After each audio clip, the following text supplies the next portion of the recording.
People think they know everything about relationships just because they're in one. Well, they don't know squat about mine. My name is Amy. I'm 25. And this is what really happened with me and Mark. We met at a birthday party through a mutual friend. Mark was this nerdy guy who was terminally average but had good hygiene and a stable income. He grew up with sisters, so he actually knew how to talk to women without being weird. I thought he was cute in a scary kind of way, like a puppy that could bite. We bonded over hating pop music, which was random but worked. 3 dates later, we were exclusive. 6 months in, I was locked in like a Skyrim follower. He was smart, funny, and even downloaded Pokemon Go to play with me. Basically perfect. When I care about someone, I go all in.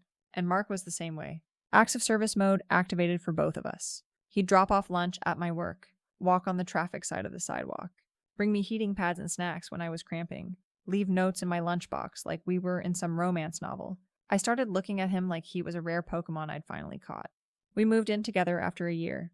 The first few months felt like a rom-com montage, dancing while cooking, laughing at stupid movies, cuddling until my arm went numb, but pretending it didn't hurt because he was happy. You know, domestic bliss. His friends started noticing how well he treated me. They'd come over for game nights and watch me serve Mark dinner and clean up after. One of them, Derek, called me wife material. Mark laughed. But they didn't. Derek said, "If I had a girl like you, I'd never complain." Mark just said, "I hope you know you're lucky." I blushed and played it off. But you could tell I was kind of proud. I was his trophy girlfriend. Fast forward a bit. My friends started getting really into those online relationship posts. You know, the ones all about divine feminine energy and how men should serve women. They were basically just disguised relationship complaints. My friends Jessica and Rachel started comparing their boyfriends. Jessica said her man hadn't taken her on a date in 6 months. Rachel said hers never noticed when she was sad. I said Mark noticed when I moved a pillow. They went quiet. You could feel the jealousy. The next few weeks, I started coming home looking weird after every hangout with them. I asked Mark things like, "Would you still treat me this well if I gained weight? And would you still love me if I didn't cook?" He said yes because he's not a sociopath. I smiled, but my brain was doing gymnastics. My friends had me questioning everything. Then the breakup started. Jessica left her boyfriend because he was emotionally unavailable. He was a carpenter who built her a closet from scratch. But yeah, go off? Rachel left hers after a fight about groceries, saying she deserved someone more attuned. I started getting nervous. Mark noticed something was wrong. I told him I felt like my friends were trying to one-up each other, that the breakups didn't even seem sad, just dramatic performances. He said he thought I was right and that they were getting ideas because I bragged about him too much. I laughed and said, "I should stop making you sound like a fairy tale then." But it was too late. They were on the hunt. Mark started getting messages from Rachel at night. "Hey, do you know any cute guys like you? And BTW, you looked really good at the dinner party. LOL. He told me about it, saying, "I'm literally dating your best friend."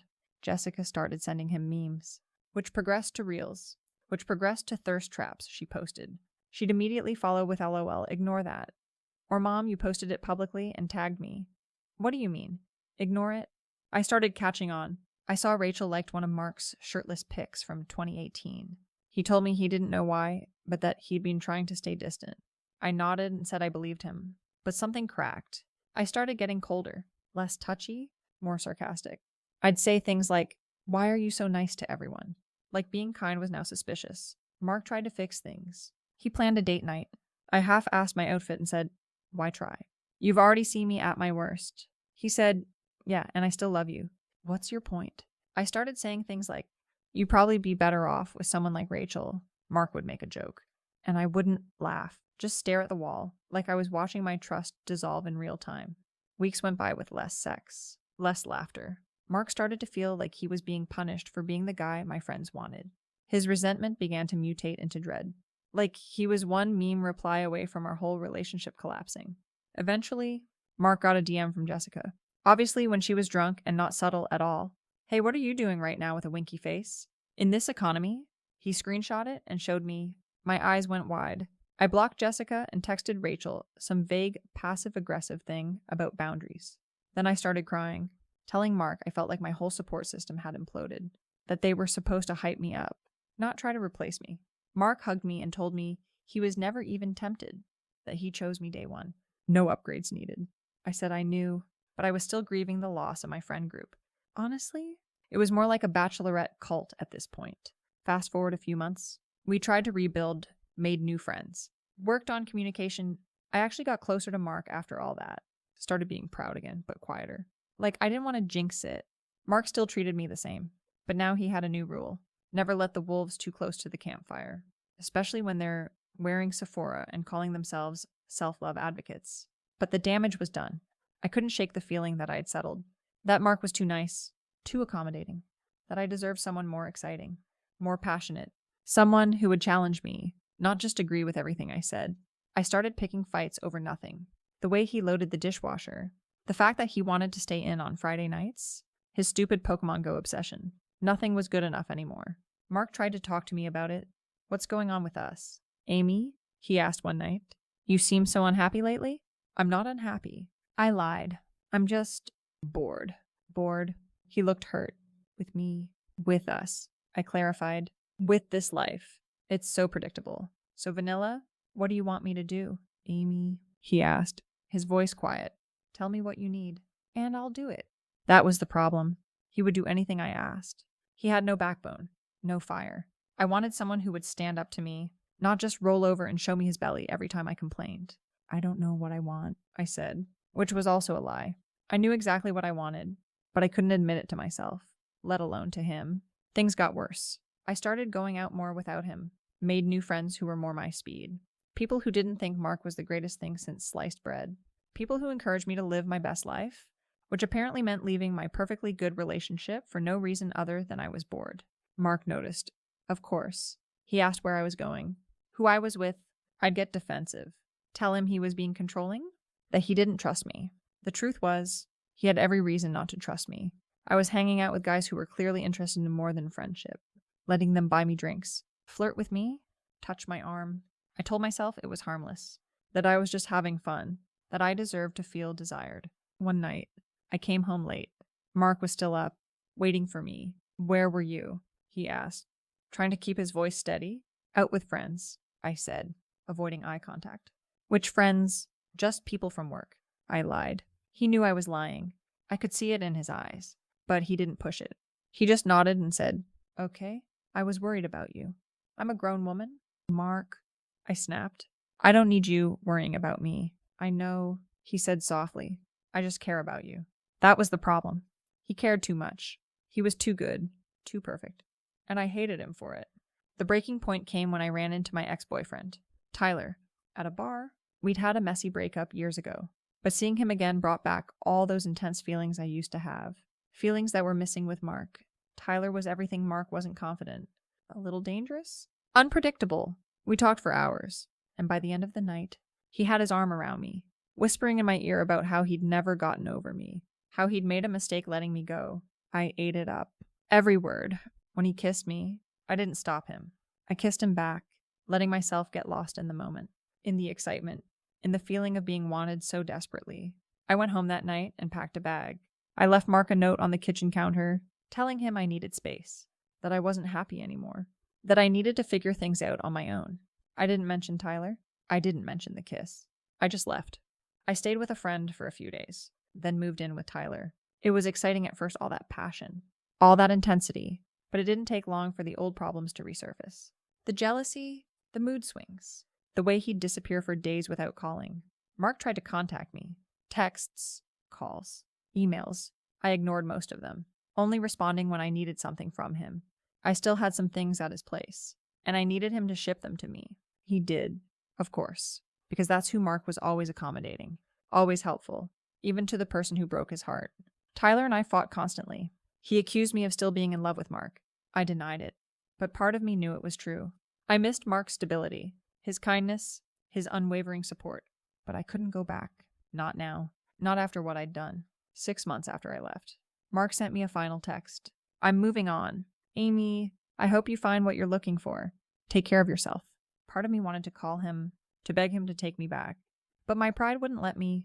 Instead, I replied with a simple, good luck. A few weeks later, I heard through mutual friends that Mark was dating someone new, some girl from his office. They said she was nice, quiet, nothing like me. The thought of him with someone else made me sick. But I told myself I was happy for him. I told myself I was happy with Tyler, but I wasn't. Tyler and I broke up a month later. He said I was too cold. too distant, too hung up on my ex. The irony wasn't lost on me. I tried dating other guys, but no one compared to Mark. No one treated me the way he did. No one loved me the way he did. I'd destroyed the best thing that ever happened to me. And for what? For a few months of excitement with a guy who never really cared about me. I reached out to Mark one last time, asked if we could meet for coffee, just to talk. He agreed, which surprised me. I thought he'd tell me to get lost. When I saw him, he looked different, older, maybe more confident. He'd clearly been taking care of himself, working out, dressing better. He looked good, really good. "How have you been?" he asked, his voice neutral. "Okay," I said. "You?" "Good," he said. "Really good." Actually, we made small talk for a few minutes, avoiding the elephant in the room. Finally, I couldn't take it anymore. "Mark." "I'm sorry," I said, tears welling in my eyes. "I'm so sorry for what I did. For how I treated you? For leaving?" He nodded, his expression unreadable. "I know you are, Amy. Do you think we could ever try again?" I asked, my voice trembling. He sighed, looked down at his hands. "I don't think so. Amy, I've moved on.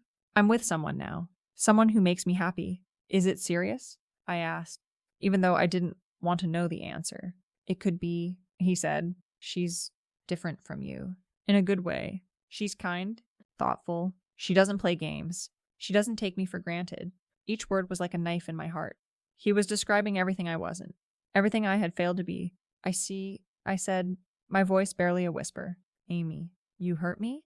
he said, his voice soft but firm.